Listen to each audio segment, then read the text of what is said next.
Ya, Saudara, pemerintah Aceh telah menyerahkan rancangan anggaran pendapatan dan belanja Aceh RAPBA 2024 sebesar 10,3 triliun rupiah. Lantas, apakah nilai tersebut dapat memaksimalkan pertumbuhan ekonomi Aceh?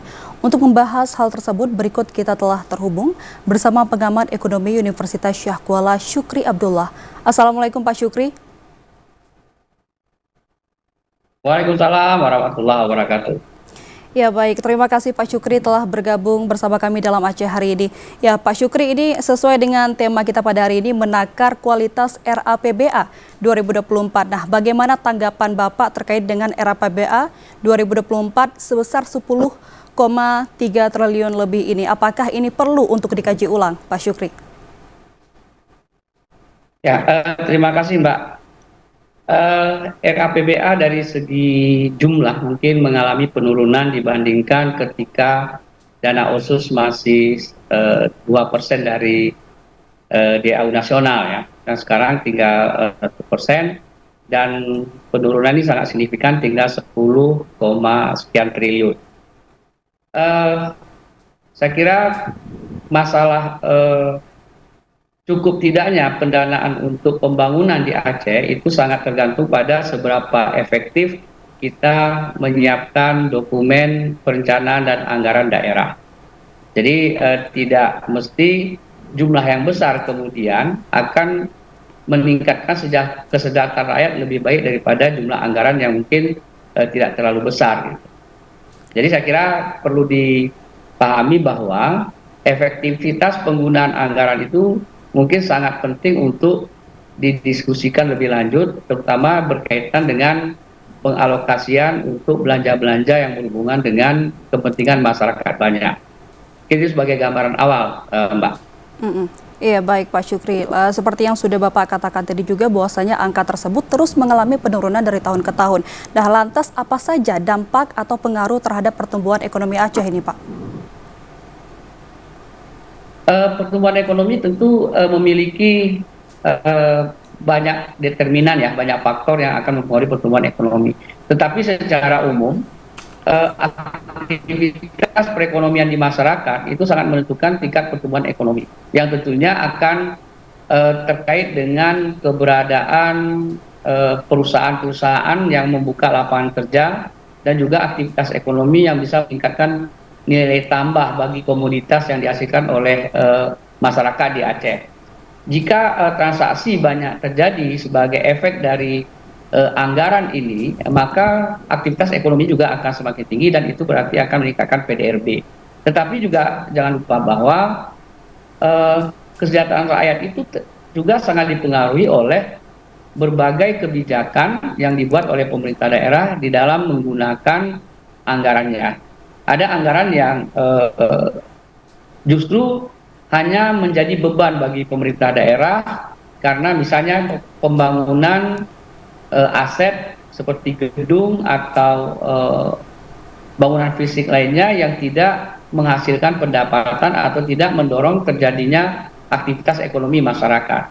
Oleh karena itu, saya kira pertumbuhan ekonomi, kesejahteraan masyarakat akan sangat dipengaruhi oleh efektivitas penggunaan dana APBA, terutama yang memang bisa menggerakkan perekonomian masyarakat. Ya baik, artinya Begitu, Mbak. alokasi dananya perlu untuk dipilah-pilih lagi sehingga nanti pelaksanaannya dapat direalisasikan secara maksimal, begitu Pak Syukri? Betul. Pemerintah Aceh sebenarnya sudah memiliki rencana pembangunan ya yang disebut dengan RKPA, Rencana Kerja Pemerintah Aceh tahunan ya, yang merupakan turunan dari rencana pembangunan jangka menengah atau rencana pembangunan Aceh. Setiap tahun ini ditetapkan dengan peraturan gubernur, lalu dengan RKPA ini kemudian tim anggaran pemerintah Aceh itu menyusun KUA dan PPAS. Jadi pembangunan sudah terencana dengan baik dalam RPJM, lalu dijabarkan lebih detail dalam rencana kerja tahunan atau RKPA yang kemudian menjadi dasar untuk penggunaan anggaran. Ketika DPRA ikut membahas KUA dan PPAS, di situ berarti DPRA sudah ikut mengawal apa rencana kerja pemerintah daerah yang akan didanai dengan APBA.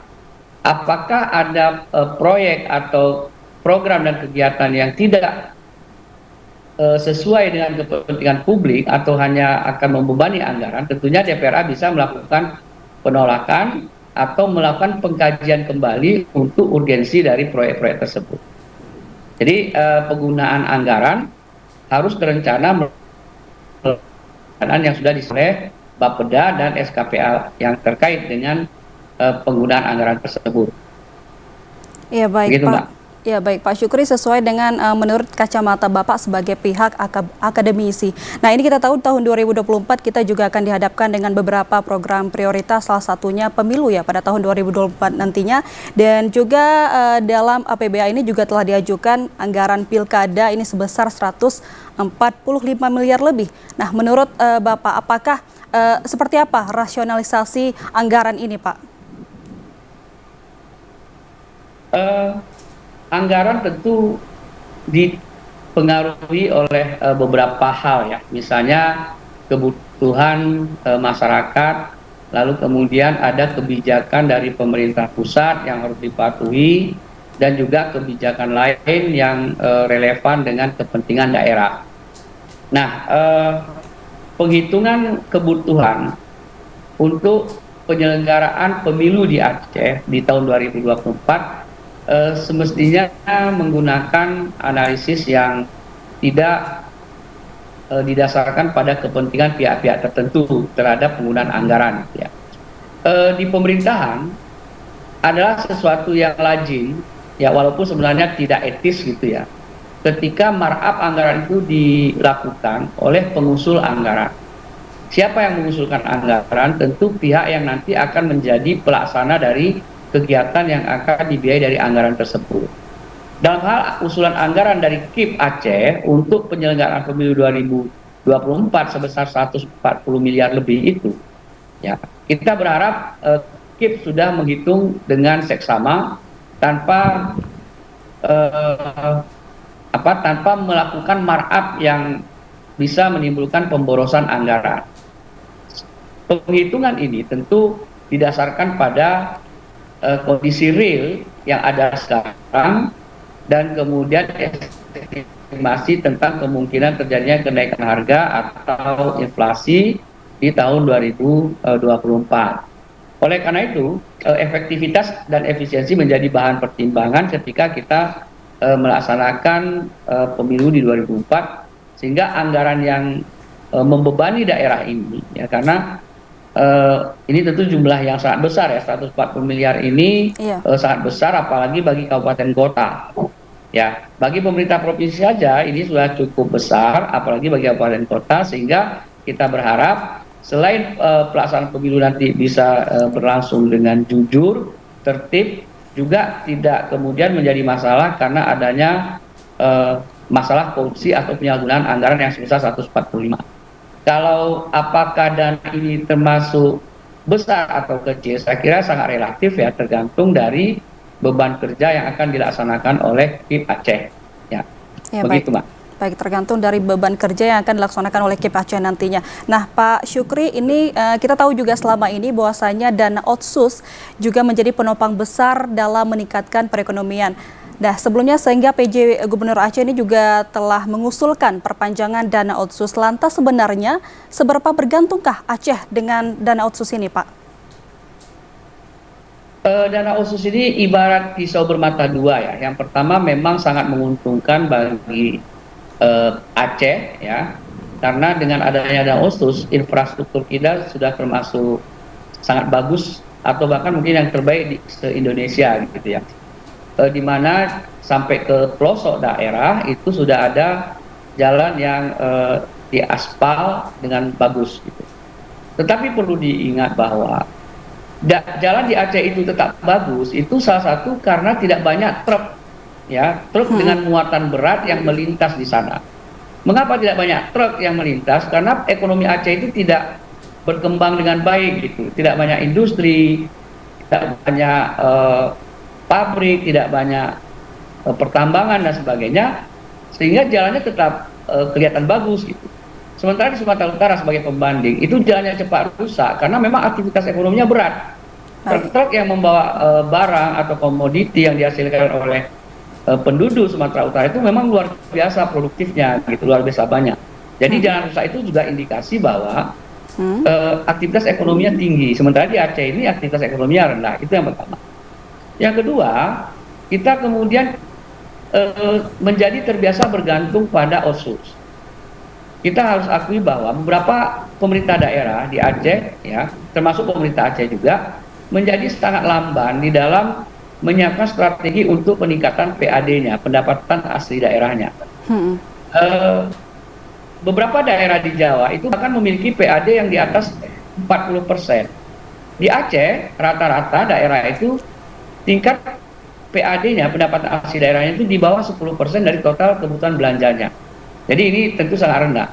Saya mensinyalir bahwa kemalasan Pemda untuk meningkatkan PAD-nya itu imbas dari karena sudah terbiasa dimanjakan dengan otsus yang biasanya diterima per kabupaten itu sekitar ratusan miliar, bahkan ada yang 200-an miliar lebih per tahun. Jadi strateginya tidak disiapkan sejak awal sebelum otsus itu berakhir untuk peningkatan PAD. Tapi apa yang dilakukan oleh PJ Gubernur terkait dengan permintaan untuk angka 2% otsus 2% dari DAU nasional untuk otsus itu, saya kira permintaan yang sangat logis dan wajar, ya, mengingat Aceh merupakan daerah penghasil migas dan juga memiliki status otonomi khusus. Terlebih lagi dengan otonomi khusus ini, Aceh diberi ruang untuk mengejar ketertinggalan dibandingkan daerah-daerah lain karena adanya konflik berkepanjangan sejak dulu.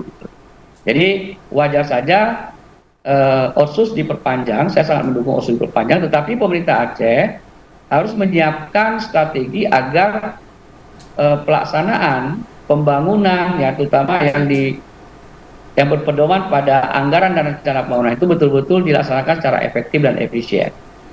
Oke. Gitu, Mbak. Baik. Nah, jika nanti memang dana otsus tidak diperpanjang setelah 2027 nanti, nah seharusnya apa sih langkah-langkah yang seharusnya dilakukan oleh pemerintah Aceh ini agar dapat memaksimalkan pengelolaan dana yang ada untuk menopang perekonomian Aceh ke depan, Pak Syukri? Saya kira ketika pendapatan kita menurun, ya, penerimaan kita menurun, maka otomatis belanja dan pengeluaran juga kita harus kurangi. Kita harus berani mengambil kebijakan dengan menghemat biaya-biaya yang sebenarnya tidak berhubungan langsung dengan produktivitas. Misalnya adanya biaya-biaya pemeliharaan untuk aset-aset tertentu yang sebenarnya tidak produktif. Pemerintah daerah misalnya mungkin tidak perlu lagi membeli kendaraan dinas jika masih ada kendaraan dinas yang layak pakai. Selama ini pemerintah daerah itu banyak yang membeli kendaraan, bangunan atau peralatan kerja seperti mobiler, meskipun sebenarnya yang sudah ada itu masih fungsional. Kita mungkin bisa membandingkan kendaraan dinas yang ada di Aceh dengan di kabupaten kota yang ada di Pulau Jawa. Di Aceh mungkin kalau kendaraan dinas yang sudah berumur 6 atau 7 tahun itu kepala dinasnya nggak mau pakai lagi gitu. Harus beli yang baru. Sementara kalau di Jawa kita lihat itu ada kendaraan yang tahun 90-an itu masih fungsional, masih digunakan oleh kepala dinasnya. Iya. Kalau di kita kepala dinas itu misalnya harus menggunakan kendaraan Toyota Innova Reborn misalnya. Di Jawa ada kepala dinas yang kendaraannya cuma Avanza gitu, Toyota Avanza gitu. Jadi ini sebuah perbandingan yang juga mencolok. Pertama kita ingin selalu membeli kendaraan yang baru karena perawatan sengaja biaya untuk perawatan dikurangi sehingga biayanya menjadi lebih besar.